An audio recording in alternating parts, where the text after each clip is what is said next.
ជារៀងរាល់ថ្ងៃយើងប្រឈមមុខនឹងការប្រយុទ្ធដែលមើលមិនឃើញការប្រយុទ្ធនេះប្រឆាំងនឹងសន្តិភាពគោលបំណងនិងជំនឿរបស់យើងដូចជាអរិយសាតាំង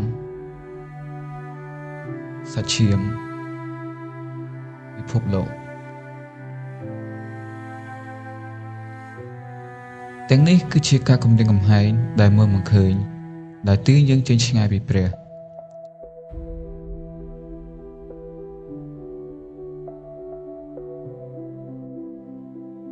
យើងអាចឈរយ៉ាងរឹងមាំនៅក្នុងសេចក្តីពិតដែលរំដោះយើងឲ្យមានសេរីភាព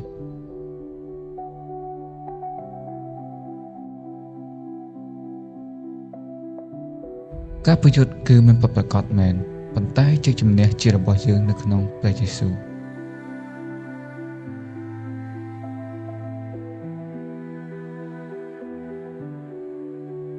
សត្រូវនៃប្រឡងវិញ្ញាណ